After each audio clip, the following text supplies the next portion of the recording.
Hello and welcome to another episode of Fluent with Teacher Pablo, the podcast that helps you build fluency while exploring big ideas. I'm your host, Mark. Today's episode is a bit more philosophical, but trust me, it's incredibly relevant. We're talking about Hegel's dialectic theory. I love this topic. Even though it sounds complicated at first, it actually explains a lot about how the world and our minds evolve. If you've ever faced a contradiction in life, struggled between two ideas and somehow came out stronger, you're already familiar with the dialectic process. Exactly. Let's break it down step by step and see how this centuries-old idea helps us understand change, growth, and even social movements today. So, Mark, let's start with the basics. What is Hegel's dialectic? Great question. Hegel, a German philosopher, believed that history and ideas evolve through contradiction and resolution. His model includes three steps: thesis, antithesis, and synthesis. Could you give us a simple example? Sure, think of thesis as an idea or status quo, for example. Working from the office is the best way to be productive. Then comes the antithesis. Remote work is better for creativity and balance. Eventually, these two opposing views may lead to a synthesis. Hybrid work allows flexibility and collaboration. So it's not about who wins. It's about transforming both into something better. Exactly, it's a dynamic evolution through conflict. So, why are we talking about Hegel today in 2025? Because we live in a world of contradictions, social, political, technological, almost everything is in flux. The dialectic helps us make sense of chaos. Right. Instead of panicking about disagreement, we can see it as part of the process. Conflict isn't failure, it's growth. That's the key. For learners of English and of life, this mindset helps.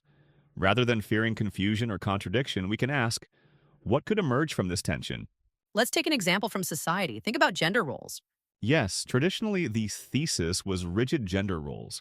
The antithesis was the feminist and LGBTQ plus movements challenging them.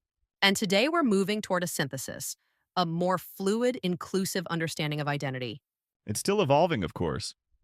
But the dialectic shows us that transformation is not a straight line. It's a spiral. That's a great phrase to highlight. Change is not linear, it's dialectical. Now, let's get personal. Hegel's theory also applies to individual growth. Yes, have you ever held two opposite desires at once? Like wanting stability but also craving adventure?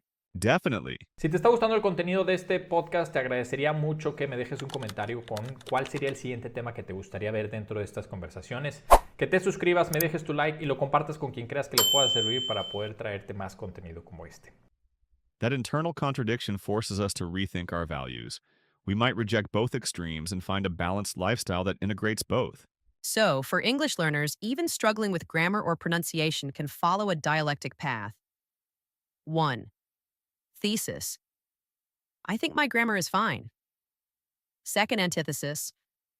I realize I make a lot of tense mistakes. Third. Synthesis. Now I understand how to improve and sound more fluent. Let's look at another modern dialectic, our relationship with technology. Perfect. Thesis. Technology connects the world. Antithesis. Technology is making us lonelier. Synthesis. We need to use tech intentionally to foster real connection. So rather than demonizing or idealizing technology, dialectics invite us to go deeper and reconcile both perspectives. Exactly. It's about embracing complexity, something fluent speakers of English must do too. Here's a tricky one: politics. So many countries are deeply divided. Yes. Left versus right. Progressive versus conservative. The dialectic doesn't suggest one side is better. It suggests the tension itself can produce progress if we're willing to synthesize, not cancel. That doesn't mean compromising our values. It means creating a new value that transcends both. Exactly. And in language learning, the same principle applies. You don't need to forget your native language to master English. The synthesis is bilingual identity. Another example is business. Innovation often comes from dialectical thinking. Yes. A company might think, thesis, let's keep doing what works. Antithesis, we need radical change to survive. Synthesis, let's adapt our core while experimenting with new models. The companies that thrive are not rigid, but also not chaotic. They integrate contradiction into their DNA.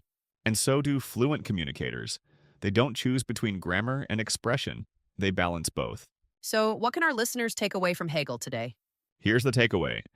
Whenever you feel confused, stuck, or see two opposite ideas, don't rush to choose one. Explore the space in between. That's where creativity, fluency, and transformation live. Exactly. So next time you're practicing English, debating ideas, or reflecting on life, remember Hegel. Look for the synthesis. Thanks for joining us on this philosophical ride. And don't forget to check the vocabulary list in the show notes to deepen your learning. Until next time, stay curious, stay reflective, and stay fluent.